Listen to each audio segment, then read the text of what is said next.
এই মাদ্রাসায় অনেক এতিম ছেলে আছে বাজান। আমি যখন রুমের মধ্যে বসেছিলাম, একজন আলেম ঢাকায় লেখাপড়া করতো, তখন আমি শামসুল উলুমের প্রিন্সিপাল ছিলাম।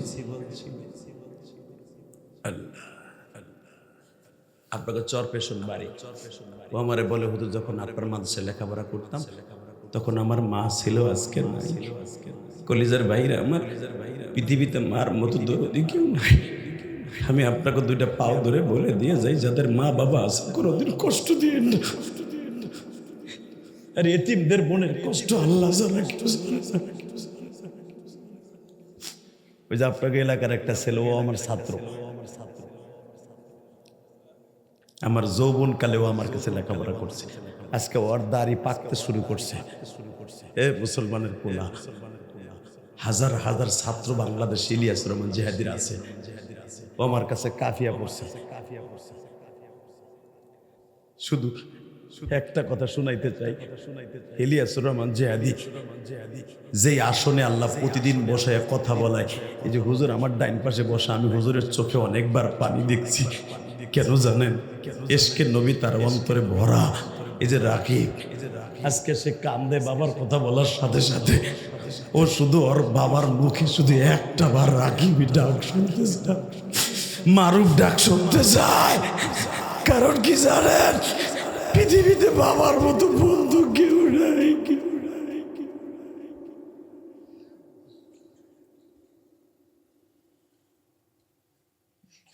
আমি ইলিয়াস রহমান জিহাদি 12 বছর বয়সে মা হারাইয়া পৃথিবীর 14টা কান্ট্রিতে আমি গেছি, আমার মার মতো একটা চেহারা কাউকে পাই নাই। কলিজার আলেম ভাইরা, আমার আলেম ভাইরা কেন মা বাবার কাছে দুর্বল, একটা মনে রাখবেন, আমার বিশ্বনবী বলেছে, হুমা জান্নাতুকা আও নারুকা, মা বাবার জান্নাত, মা বাবার জাহান্নাম। আমি আপনাদের দুইটা পাও ধরে বলে দিয়ে যাই, এই মাদ্রাসায় অনেক এতিম ছেলে আছে বাবা, অনেক খেদমত করছে আমার। আমি ইলিয়াস রহমান জিহাদি যে আসনে বসে ওয়াজ করি, এই আসনের উপযুক্ত আমি না। এই আসনে আমারে বসানোর যোগ্যতা করে দিয়েছে আমার আল্লাহর রহমতের পরে আমার জনম দুঃখীর মায়ের দোয়া। এই যে আপনাদের কামিল মাদ্রাসার এত বড় একজন মুহাদ্দিস, এত বড় একজন প্রিন্সিপাল, যে দেখবা তার ইতিহাস খুলে দেখো, সে বলতে বাধ্য হবে তার এত বড় যোগ্যতা হওয়ার পিছনে তার মায়ের দোয়া এক নাম্বার।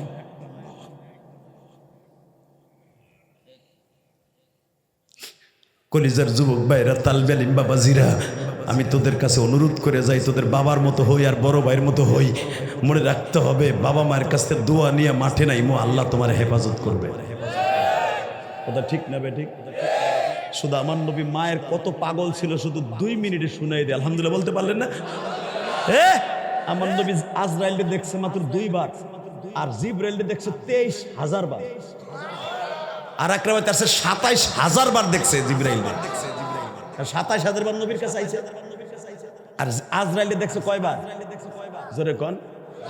একবার হলো মেরাজের রাত্রে 4র্থ আসমানে, আর একবার দেখছে যখন নবীর রুমে ঢুকছে, জান লয়ে যাইব। তখন আমার নবী আজরাইলে জিজ্ঞেস করে, আজরাইল তুমি তো আমারে মারবা না? জোরে, আপনারে মারার মতো ক্ষমতা পৃথিবীর কেউ নাই। আল্লাহর হুকুমে আপনারে পরিবর্তন করে নিয়ে যাবো আর কি। জোরে জোরে জোরে জোরে জোরে, হুজুর আপনারে মারার মতো ক্ষমতা কেউ নাই। আমি রুমালটা আপনার নাকের কাছে আপনার হাতে দেব, আপনি রুমালটা নাকের উপর ধরবেন, আমি খালি এই রুমালটা নিয়ে চলে যাব। আমি আপনার গায়ে হাতও দিব না। দুনিয়ার সব নবীর গায়ে হাত দিয়ে আমি জান কবজ করছি, আপনার গায়ে হাত দিব না। আপনার নিজের হাত দিয়ে আমার এই রুমালটা ধরবেন নাকে, নাকের ভিতরে চলে আইব, আমি নিয়ে যাব। আমার নবী কয় না, আমি দেখব তুমি কোন কোন কোয়ালিটিতে মারো, আমি দেখব। আমি দেখে মারের কোয়ালিটি শিখা আমি আমার ওয়াইফদেরকে এবং আমার সাহাবীদেরকে বলে যাব যে তোমরা মৃত্যুর যন্ত্রণার থেকে রেডি থেকো, চোখের পানি ছেড়ে দিও।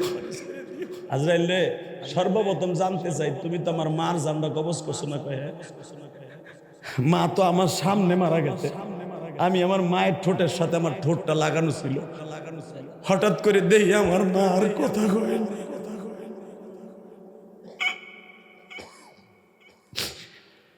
আজরাইল আজকে একটা কথা কয়,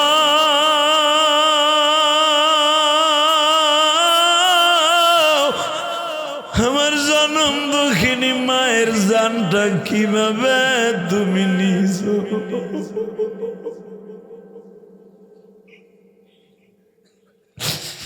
আজরাইল বলে নবীজি আমি পৃথিবীতে কয়েকটা জান কবজ করতে যে নিজের চোখ দিয়ে পানি জসরে ঝরছে।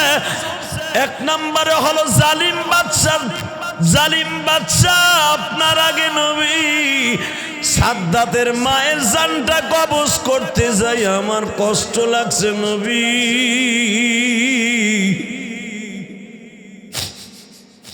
নবী দুই নম্বরে আপনার জনম দুঃখিনী মায়ের জানটা নবী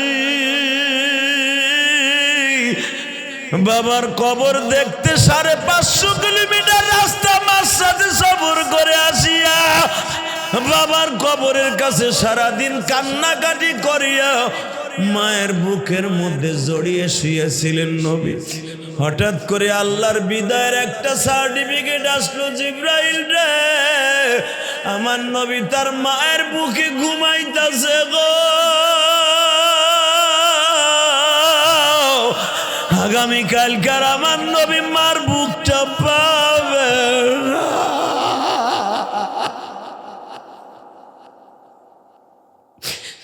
নবী আমি কেমন করছিলাম আপনারে বুঝাইতে পারবো না। নবী আমি যখন দেখতেছি একবার আপনি মায়ের ঠোঁটের কাছে যান আর একবার মায়ের বুকের উপরে মাথা লাগায় বলেন মা গো তোমার বুকের মধ্যে গোশতের পানির মতো কেন টগর বগর আওয়াজ হইতাছে মা। আমিনা যখন বারবার বলতেছে মুহাম্মদ রে বাবা আমার চোখের সামনে এমন একজন রে দেখতেছি যারে দেখলে আর কোনোদিন মা ডাকটা শোনা যাবে না। হে আমার ভোলা জেলার সর্বেশনের বাইরে আজকে 19 ডিসেম্বর একটু মাওলারে বুঝাইয়া কও না মালিক আমিও তো মা হারাইছি, আমিও তো বাবা হারাইছি,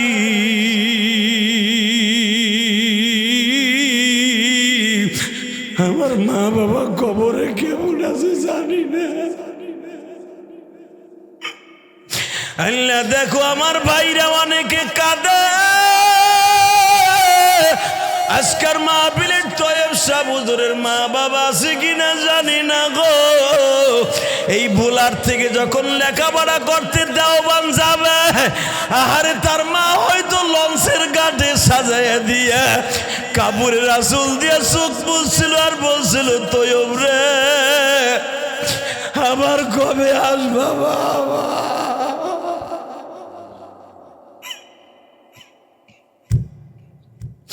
আমি শুনতে পাইলাম হুজুরের বাবা মা নাই, আমি জিহাদের জনম দুঃখিনী মা নাই গো। আমার নবী মায়ের কত পাগল, ও আজরাইল আমার মায়ের জানটা কখন নিলে? হুজুর আপনি যখন একটা দৌড় দিয়ে মায়ের পাওটা মালিশ করতেছিলেন মা গো তোমার পাওটা দিয়ে ঠান্ডা হয়ে গেছে গো মা। আবার হাত ডলেন আর বলেন মা তোমার হাত দুইটা ঠান্ডা হয়ে গেছে মা। আমি দাঁড়ায় দাঁড়ায় দেখতেছি নাবালেক মুহাম্মদ তার মায়ের জন্য কত পাগল গো। এ আমার ভোলার কলিজার টুকরা বাইরা তাকায় দেখো বাজানরা চিল্লায় আর কান্দা। তোমার মায়ের কবরটা যদি জান্নাতের টুকরা বানাইতে চাও গো বাবা, মায়ের এক ফোঁটা দুধের ঋণ কেউ শোধ করতে পারবে না। ওই যে ছোট্ট একটা তালবে আলিম বসে বসে কান্দে আমি দেখতাছি বাবা। আমি 12 বছর বয়সে যখন মা হারাই, আমার মা ইন্তেকালের সময় হুজুর শুধু আমার বাবার পাও ধরে বলছিল ইলিয়াসের আব্বা আমি তোমার কাছে কিছু চাই না, শুধু আমার ইলিয়াস রে এক নজর দেখাও। আমি মাদ্রাসায় ছিলাম গো জাদু ভাইরা, আমি পড়তাম কোটালীপাড়া আর আমার বাড়ি হলো মকসিদপুর গোপালগঞ্জ বাইরে। আমার বাবা বলে ওর পরীক্ষা চলতেছে, পরীক্ষা শেষ হইলে তোমার দেখাবো।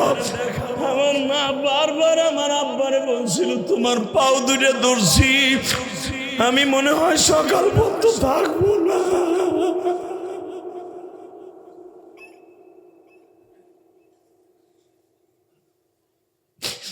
আল্লাহ দেখো আমার মতো কার জানো মা নাই রে মা, জনম দুঃখিনী মা।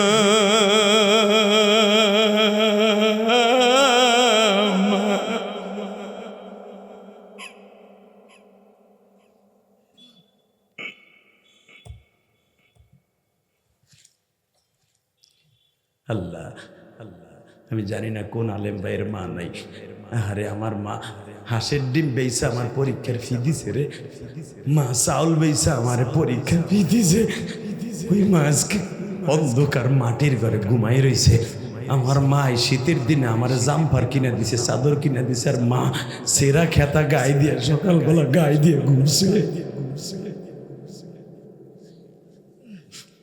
আল্লাহ দেখো আমার কোন আলেম ভাই যেন মার জন্য কান্দে। আল্লাহ যাদের মার জন্য কান্দে তার মায়ের কবরটা জান্নাতের বাগান বানাই দাও, বাবার কবরটা জান্নাতের বাগান বানাই দাও। রাকিব ফারুকের বাবারে সুস্থ বানাই দাও আল্লাহ, আল্লাহ ওর বাবাটারে সুস্থ বানাই দাও। 30টা সেকেন্ডে চোখের পানি ফেলে কানবার চিল্লাবা। নবী আপনি যখন মার পার কাছে গেছেন ওই মুহূর্তে আপনার মায়ের জানটা আমি হাতে নিয়ে নিয়েছি। আমি কোনো জান নিয়ে একটা সেকেন্ড দাঁড়াই না, আমি আসমানের দিকে রওনা দেই। নবী গো আপনার মায়ের জানটা হাতে নেওয়ার পরও আমি 5 মিনিট দাঁড়াইছিলাম। আপনি কি করেন আমি দেখার লাগিয়া। আপনি যখন একটা চিৎকার দিয়ে বলতেছিলেন মা গো আগামীকালকে কে আমার বুকে খাবার তুলে দিবে মা, ও মা কে আমার গোসল করাই দিবে মা, ও মা কে আমার মক্কা শহরে নিয়ে যাবে মা। আপনার মায়ের সেই কান্নার পাগলামি আমি এখনো ভুলি নাই। কলেজের বাইরা আমার 30টা সেকেন্ডে দেখাই দেন তো, জীবন যা আকার থাক ওই মা বাপরে কোনোদিন কষ্ট দিব না। রাজি আছো? কে কে রাজি আছো? দেখার লাগে হাত তুলে দেখাও তো, দেখাও দেখাও।